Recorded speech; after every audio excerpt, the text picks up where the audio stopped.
¿Sí? Si falta oxígeno, No puede romper.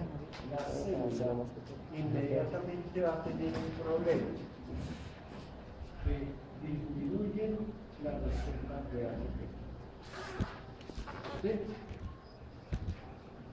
¿Queda claro esto? Bueno. Por otro lado, hay una acidificación de la célula. Al acidificarse la célula, se desnaturalizan las proteínas. ¿Hasta ahí estamos claros? ¿Qué pasa si se acidifica y se van desnaturalizando? Eso no es de que aquí se acidificó y aquí se desnaturalizó. Es un proceso. O sea, aquí se van desnaturalizando las más sensibles a los cambios de pH. Les acuerdan en química que no toda proteína tiene el mismo índice de tolerancia a pH. Entonces aquí se desnaturalizan unas, otras, hasta que todas quedan desnaturalizadas. ¿Qué va a pasar cuando se desnaturalice? Entonces hay alteración funcional. Ahí empieza la célula. Faltó oxígeno. Al disminuir la ATP, entonces se presenta el otro problema. Lo podemos dividir en dos. O disminuye la función o aumenta el consumo. Una de las dos. Hay células que de una vez disminuyen su función hasta que se altera totalmente.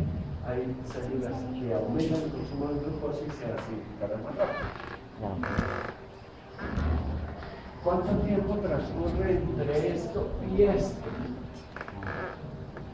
Puede demorar 4 minutos, 6 minutos, 20 minutos, más o menos eso está. Segundos, célula nerviosa, minutos, célula cardíaca, son las dos que nos interesa tener en cuenta, la célula muscular. Pero ya cuando llega acá, estamos hablando 6 minutos para la neurona, 20 minutos para la cardíaca, y entre 6 y 20 para la célula renal. Observen que estos cambios pueden variar mucho. ¿Qué pasa si se altera la función? Porque miren, la membrana.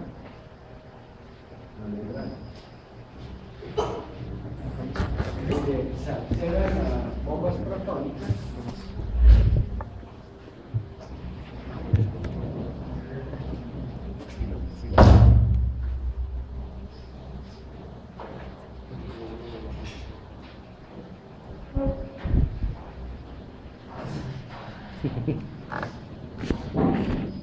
Bien, se alteran las bombas protónicas y ¿qué le pasa a la célula? A la membrana.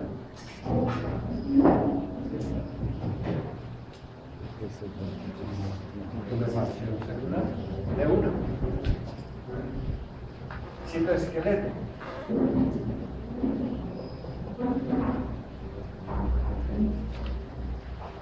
¿Qué pasa al alterarse el citoesqueleto?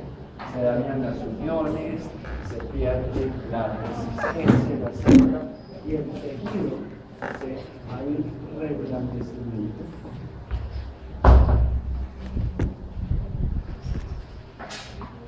Y hay más frío.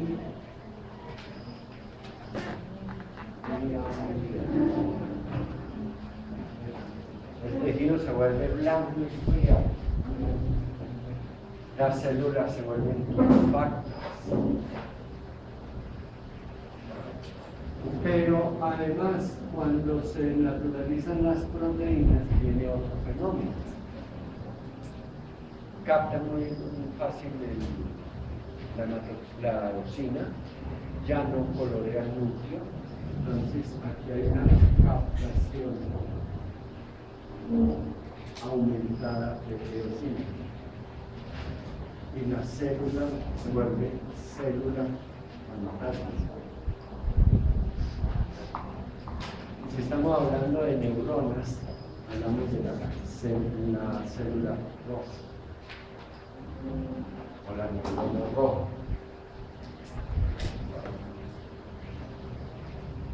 ¿Qué podemos ver al microscopio?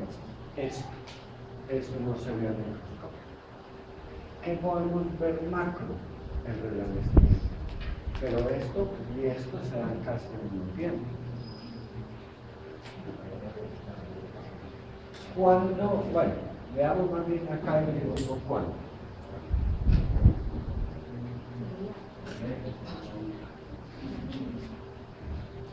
¿Qué sucede una vez se desnaturalizan las proteínas y se acidifica más?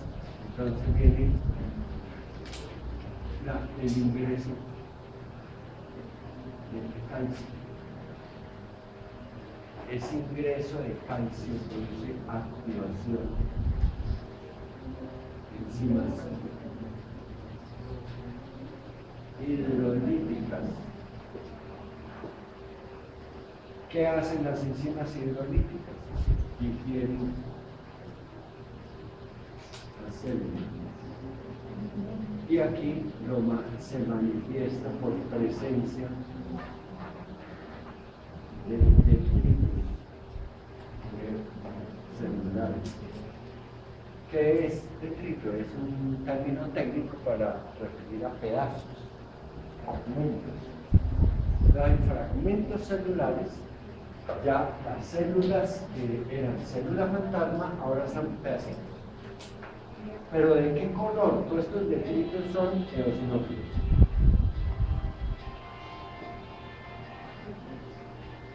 ¿Qué pasa una vez se rompieron las células? Hubo exposición de elementos y proteínas que no conocía el sistema de defensa. Entonces, se produce aquí una activación del sistema de defensa. Y aquí vemos un infiltrado de neutrófilos y macrófilos.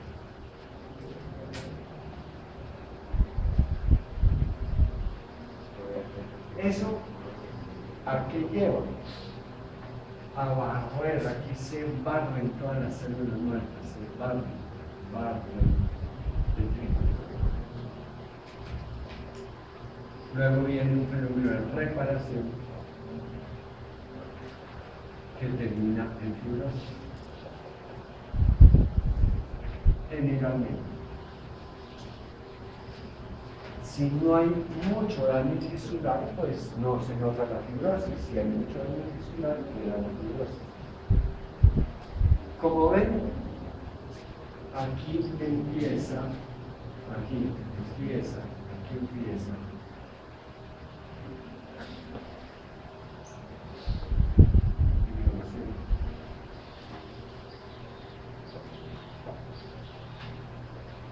Aquí trazamos otra línea que nos traza la irreversibilidad. Y de aquí para allá puede ser reversible. Entonces tienen varios problemas. Según el libro, necrosis es un sinónimo de muerte celular. ¿Sí? Y los muertos reviven, ¿no? Entonces, ¿por qué reviven las células? Pues porque no están muertas. Entonces no hay necrosis. No hay necrosis. La verdadera necrosis aparece aquí. Pero entonces, esto cambia las cosas. Sí. Pero esto cambiaría todo. ¿Qué hacemos ahora? Todo esto se entró a clasificar desde 1800 y pico, cuando el microscopio era la tecnología de punta. Después apareció este concepto, pero los libros siguieron poniendo lo que estaba antes. Lo que leemos en Robbins es un concepto muy antiguo que ya no se justifica mucho, pero no hay nuevas clasificaciones. ¿Por qué? Porque aquí todavía hay muchas dudas. Se sabe que hay un punto de irreversibilidad. Esta es una propuesta, es una hipótesis. Todavía no está tan confirmada. Entonces, al no haber una seguridad aquí, se sigue con la clasificación anterior. ¿De acuerdo? Entonces, el libro de Robbins dice mentiras. No es exactamente el término mentiras. Si lo dijeran ustedes, sí eran mentiras. Pero son autores muy autorizados. Entonces, este dice que son conocimientos que en un futuro cambiarán.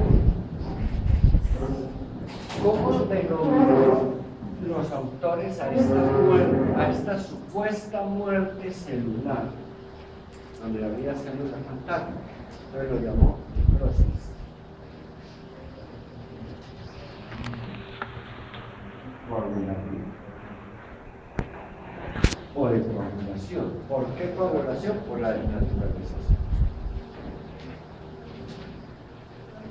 Ustedes verán que la necrosis coagulativa se caracteriza o se produce por falta de oxígeno y se caracteriza por la presencia de células fantasmas o células rojas, en la cual puede faltar el núcleo o fraccionarse el núcleo o reducirse. La realidad es que el núcleo existe, pero no como ve. Entonces decimos por la presencia de células fantasmas. La estructura del tejido se conserva, pero las células son líneas de oxígeno. A eso lo llaman necrosis coagulativa. Pero no hay necrosis, todavía no hay necrosis. Pero sin embargo quedó acuñado ese término. ¿Qué pasa después? Después se activó el calcio, activó las enzimas y esas enzimas destruyeron la célula. Quedaron un pedacito, una célula ingerida. Ya esto se perdió. Pero para los autores las células ya estaban muertas. Entonces, un cambio post-mortem, la clasificación sigue aquí. Para uno, la muerte se produjo en el momento en que el proceso no era reversible. Ahí consideran que empieza la muerte. Ya cuando se rompe en forma de detritus, ya se está muerto. ¿Sí? Yo no le pasa una vibrocompactadora por encima, podríamos decir que estamos muertos. Sí, ya está escuchado ya que. Entonces, aquí, si cambiáramos de conceptos, trazaríamos la definición de muerte celular. Pero queda un espacio, de aquí a aquí. Si yo intento revivirla, aquí ya no revive, entonces la considero muerta. Y generamos un espacio que no podemos definir muy bien. A un futuro habrá herramientas con que medir eso, por ahora no las hay, entonces buscamos en eso. Por eso se dice que hay células que revierten su proceso y células que no la revierten. Cada órgano tiene un tiempo diferente. ¿Cuánto tiempo tiene un miocito para mostrar células fantasma? 20 minutos. Pero el punto de irreversibilidad, 4 horas. Entonces, el paciente le dio un infarto agudo de miocardio. Inmediatamente, ¿qué le pasó a ese paciente? Empezó el dolor. Vamos a decir que a mí no me se tocó. ¿Qué sigue? La célula tiene la alteración de funcional y no se contrae. O sea, aquí no se contrae. Si el miocito era del grupo de Purkinje, ¿qué va a pasar? No transmite señal. Entonces, la persona que tiene un infarto miocardio, depende del tamaño, puede tener un problema de contractibilidad o un problema de conducción. Si es muy grande el problema de conducción, ¿qué le pasa? Se cortó la comunicación. Entonces, el resto del miocardio se libera de la restricción de la conducción y empieza a contraerse el infarto y hace fibrilación.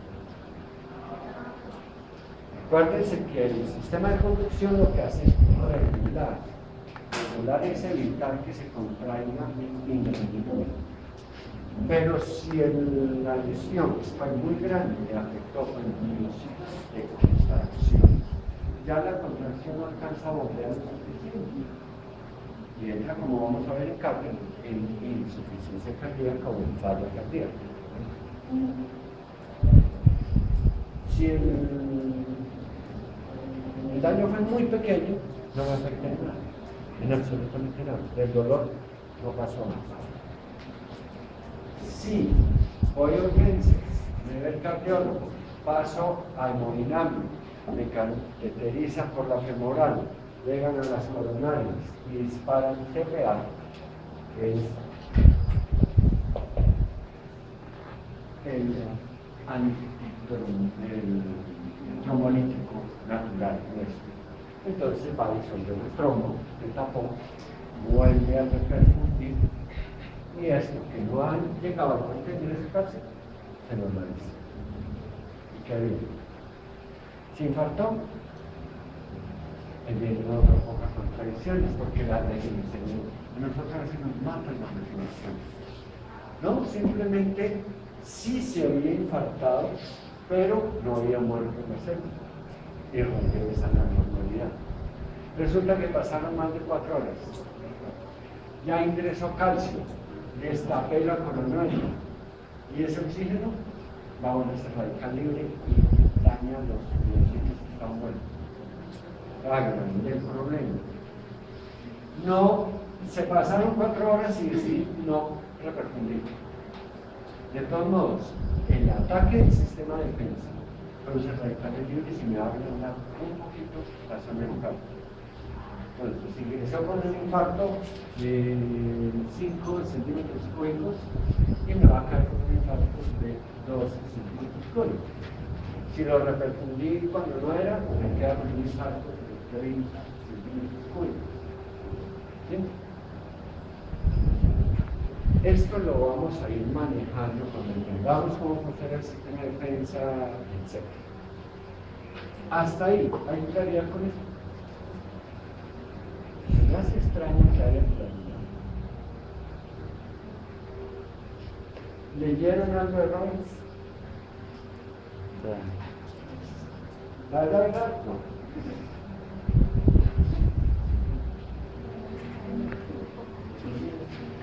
Sí, pero. Leí lo de las diferencias de Robbins, gaseosa, lipoaspiración, coagulativa y esteatocrosis. Miren, el problema de los libros es que son muy esquemáticos. Pero no se aprende. Coagulativa, lipoactiva, pero no en un medio en que es un solo proceso. ¿De acuerdo? Hemos intentado armar un solo proceso. Los actores le dan a esta presencia nombre de necrosis. Por eso le damos coagulativa. ¿Qué es la necrosis lipoactiva? Los ellos usan un término lipoactivo. Digámoslo acá. Necrosis lipoactiva. Ocurre cuando las enzimas hidrolíticas atacan el tejido, estando bien. No está haciendo nada mal. Fue atacado por enzimas hidrolíticas. El tejido estaba bueno. ¿Y quién? Bueno, el tejido estaba bueno. ¿Quién lo atacó? Entonces, un ataque por enzimas hidrolíticas de ¿quién? Generalmente de polimorfonucleares. que son graves. ¿Dónde más podemos conseguir esas enzimas hidrolíticas? El páncreas produce enzimas hidrolíticas muy potentes. El páncreas tiene uno o dos conductos. Saca las enzimas. ¿Por qué no digiere al mismo páncreas? Porque el páncreas no es tan poco de producir enzimas hidrolíticas sin un pH alcalino. Entonces, ¿ustedes se acuerdan? Está el ácido produciendo enzimas. Aquí, estas son las células acinales.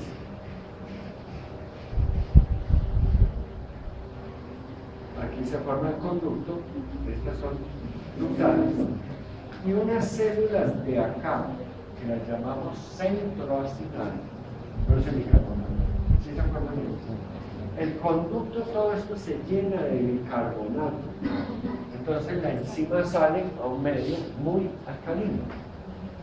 Pero ustedes saben que el bicarbonato, como otros líquidos, se va botando. Hay un tiempo determinado de aquí a todos los conductos para que salgan al nivel y se vacía. Ahí encuentra un medio ácido en el estómago y se activan inmediatamente y rompen grasas, proteínas, carbohidratos, todo lo volvemos. ¿Qué pasa si tapamos el conducto? Se acumulan, se agota el bicarbonato y se activan dentro del conducto y atacan el páncreas. Y le producen lo mismo que hacían los pulmones. ¿Qué pasa si le indicamos esto? Ocurre lo mismo. O sea, si el páncreas disfunciona o aparece un tumor acá en la ampolla, se puede producir. Pero es que el paciente dice que toma mucho. El alcohol altera la función de las intestinales, lentifica el flujo del conducto pancreático, por eso el riesgo del alcohólico de hacer una pancreatitis. Y eso puede ser un páncreas. Entonces viene el concepto cuando son enzimas que atacan la célula que estaba bien oxigenadita, trabajando juiciosa. Esas enzimas hidrolíticas cogen la célula y la desbaratan totalmente y la vuelven pedacitos. Entonces el ataque produjo detritos. Pero esos detritos son iguales a estos, ¿no? El núcleo lo volvió pedazos, pero los pedacitos se colorean de hematoxilina. Entonces se ve lo que llamamos polvo nuclear, que son fragmentos azules, dispersos. Está fragmentos de citoplasma, que son fragmentos rosados. Esa mezcla es lo que denominamos licuefacción. Esa mezcla es lo que se llama licuefacción. ¿Qué diferencia entre esto y esto? Que todas son un solo color y esas son revueltas. Y a esto lo vamos a llamar exudado purulento.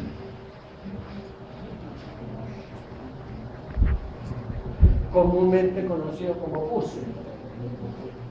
¿Sí? Pero ¿por qué no lo llamamos también? Volvemos a llamar. De acuerdo al nivel cultural, otros no le dicen pus, sino le dicen un nombre más común. ¿Cuál? Ustedes deben saber cómo la gente conoce ese exudado purulento. Porque el paciente dice, entonces que me sale materia. ¿Cuál materia? Eso se llama exudado purulento. Si yo no los critico a ustedes, es porque sí llegamos al paciente. Pero de acuerdo a otro nivel cultural tenía otros nombres. A nivel rural, todo se le dice de otra manera la materia. ¿Cómo? ¿No han oído? Apostema. Entonces, muchas veces dicen, entonces ahorita hay una cosa toda apostema, dos ahí, ¿Sí? Que me afecta la movilización. Entonces, uno no puede decir, no, se dice correctamente de tal manera. Estamos con otro muscular. Entonces, denle clases de español. ¿Sí? Acostúmbrense a los nombres que le dan al estudio problema. Y esa se llama necrosis linfoactiva. La causa fue muy diferente a la falta de oxígeno. Fue mucho más rápido. Pero esas células no regresan. Entonces, con esto no hay problema. Una vez destruida por encima, la célula sí está muerta. Viene otro concepto, la necrosis gaseosa. Lo vamos a entender más en inflamación. Pues la necrosis gaseosa no es sino esta. Es esta. Entonces para eso sí escogieron que esta era la muerte. ¿Sí? La necrosis gaseosa es una fase avanzada de la necrosis coagulativa, o sea, es una etapa de la coagulativa, que luego la vamos a entender cuando vamos a inflamación. La esteatonecrosis, por ejemplo la del páncreas, la de la glándula mamaria, cuando las enzimas eutróficas generalmente atacan tejido graso puro. Podría ser en cualquier parte donde hay un tejido graso. ¿Por qué? Porque la grasa no se destruye de esa misma manera, sino quedan unos globos oxidados que no tienen, entonces se ve diferente. Por eso no, pero es una liquefacción, no es otra cosa. Entonces, la esteatonecrosis es una rama de la liquefactiva y la gaseosa es una derivación de la coagulativa. Nos quedamos entonces con las dos necrosis básicas, coagulativa y liquefactiva. ¿Sí? ¿Queda claro eso? Bien. Es hora de hacer la actividad.